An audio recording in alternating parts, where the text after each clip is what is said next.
Welcome to daily fact. आज हम discuss करेंगे प्लानिंग कमीशन और नीति आयोग के बारे में, प्लस साथ में ही बात करेंगे कि दोनों के बीच में जो है वो इंपॉर्टेंट डिफरेंसेस क्या रहते हैं। ये टॉपिक जो है वो प्रीलिम्स के लिए भी इंपॉर्टेंट है और मेंस के लिए भी इंपॉर्टेंट है। दैट मीन्स यहाँ से जो है वो ऑलरेडी एक बार क्वेश्चन एग्जाम में पूछा गया है with respect to the NITI Aayog और प्लानिंग कमीशन की। अगर हम बात करें तो वो कहीं ना कहीं, अगर हम बात करें तो इकोनॉमिक हिस्ट्री से लिंक करता है आफ्टर इंडिपेंडेंस। तो शुरुआत करते हैं आज की इस वीडियो को। अगर आप हमारे साथ नए जुड़े हो तो आप हमारे इनिशिएटिव को सब्सक्राइब कर सकते हैं और साथ में शेयर कर सकते हैं।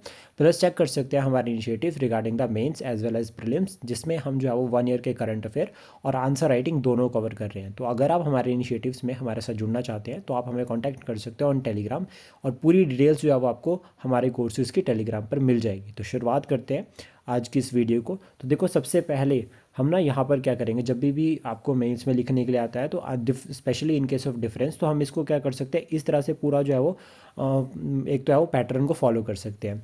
देखो, प्लानिंग कमीशन और नीति आयोग में बेसिक डिफरेंस, सबसे पहला अप्रोच को लेकर हम बात करते हैं। तो प्लानिंग कमीशन बनाया तो गया था 1950 में, 1950-51 में बनाया गया था आफ्टर द फर्स्ट इलेक्शन। और ये जो है वो एक तरह से जो है वो यूएसएसआर से लिंक करता है, यानी कि सोशलिस्ट आइडियोलॉजी से लिंक करता है। और इसमें जो है वो सेंट्रलाइज्ड प्लानिंग को प्रमोट किया गया, यानी कि ऑलमोस्ट सारे डिसीजन जो है वो सेंटर से लिए जाएंगे और स्टेट्स क्या करेगी, उसको इम्प्लीमेंट करेगी। यानी कि स्टेट्स क्या करेगी, फाइनली जो है वो डिसीजन को इम्प्लीमेंट करेगी। लेकिन नीति आयोग जो है वो प्लानिंग कमीशन का जो है वो मॉडिफाइड वर्जन है। 2015 में जो है वो नीति आयोग आया, और ये इसलिए भी इंपॉर्टेंट हो जाता है कि 2025 में 1 जनवरी 2025 को जो है वो नीति आयोग को 10 साल हो गए हैं बने हुए। देन यहाँ पर जो अप्रोच है वो है बॉटम टू अप, यानी कि आपकी जो स्ट्रेटजी लेवल है वो बॉटम से अप की तरफ चली जाए, आप अप की तरफ चलेगी, जिसमें कोऑपरेटिव फेडरलिज्म को प्रमोट किया जाएगा। साथ में ही यहाँ पर अगर कोई पॉलिसी बनानी है तो उसमें पॉलिसी फॉर्मुलेशन में स्टेट्स का रोल जो है वो इक्वलेंट रहता है, इंपॉर्टेंट रहता है।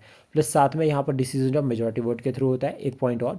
दूसरा, कोऑपरेटिव के साथ हमें जो यहाँ पर याद रखना है, दैट इज़ कम्पिटेटिव फेडरलिज्म। यहाँ पर कोऑपरेटिव और कम्पिटेटिव दोनों को प्रमोट किया जा रहा है। देन उसके बाद रिसोर्स एलोकेशन की हम बात करें तो देखो, प्लानिंग कमीशन के पास ना फाइनेंशियल पावर्स बहुत ज़्यादा थी, जिसमें रिसोर्स एलोकेशन स्टेट्स के लिए जो है वो ये डिसाइड करते थे, यानी कि अप्रूव करते थे पूरा कि स्टेट को कितना पैसा देना है प्लानिंग कमीशन के पास। देन उसका नीति आयोग के पास बारे में अगर हम बात करें तो नीति आयोग के पास ऐसी कोई पावर नहीं है, ये सिर्फ एक थिंक टैंक की तरह काम करता है। देन उसके बाद पॉलिसी फ्रेमवर्क की अगर हम बात करें तो जनरली जो प्लानिंग कमीशन था इसमें फोकस किया जाता था, और प्लस साथ में इम्प्लीमेंटेशन की जाती थी, focus and implementation 5 year plans. जैसे कि हम देखते हैं 5 ईयर प्लान 1951 से लेकर 1961, तो इस तरह से पूरे जो प्रॉपर 5 ईयर प्लान जो है वो चलते हैं, और इसके अकॉर्डिंग ही जो है पूरा जो आपका यहाँ पर वर्क करता है। देन उसके बाद लेकिन नीति आयोग में ऐसा नहीं है। नीति आयोग में स्ट्रेटजिक प्लान्स जो है वो लॉन्ग टर्म के डिज़ाइन किए गए, फोकस किया गया है। लेकिन यहाँ पर जो है वो सेंटर और स्टेट दोनों को इन्वॉल्व किया गया है, यानी कि स्टेट्स की भी एडवाइस चाहिए, स्टेट्स की भी टेक्निकल असिस्टेंस चाहिए, specially with respect to the long term policies and plans. तो इसमें फोकस किया जा रहा है। लेकिन यहाँ पर जो है वो फोकस सिर्फ सेंटर कर रहा था, सेंटर बनाता था, स्टेट इम्प्लीमेंट करेगा। देन उसके बाद स्टेट पार्टिसिपेशन अगर हम बात करें तो प्लानिंग कमीशन में लिमिटेड पार्टिसिपेशन कहा गया है स्टेट्स का, कि यहाँ पर स्टेट्स का पार्टिसिपेशन है लेकिन लिमिटेड है। लेकिन नीति आयोग में स्टेट्स का पार्टिसिपेशन अगर हम बात करें तो सीएम और लेफ्टिनेंट गवर्नर्स, एलटी गवर्नर्स, जिनके पास जो है वो लेजिस्लेचर है यूनियन टेरेटरीज में, वो सभी जो है वो गवर्निंग काउंसिल का पार्ट है, और वही वो सभी जो है वो यहाँ पर ज्वाइन करते हैं।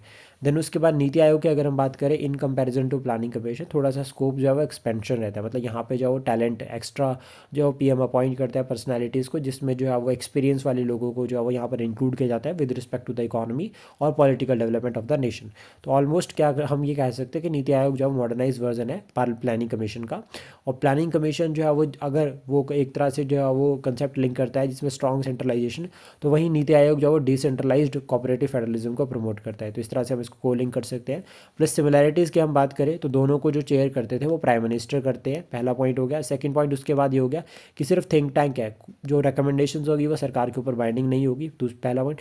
दूसरा पॉइंट, तीसरा पॉइंट जो आपको याद रखना है कि दोनों का ही जो है वो कॉन्स्टिट्यूशनल स्टेटस नहीं है, यानी कि दोनों के बारे में ही संविधान में जो मेंशन नहीं किया गया है। तो इस तरह से बेसिक हम समझ सकते हैं।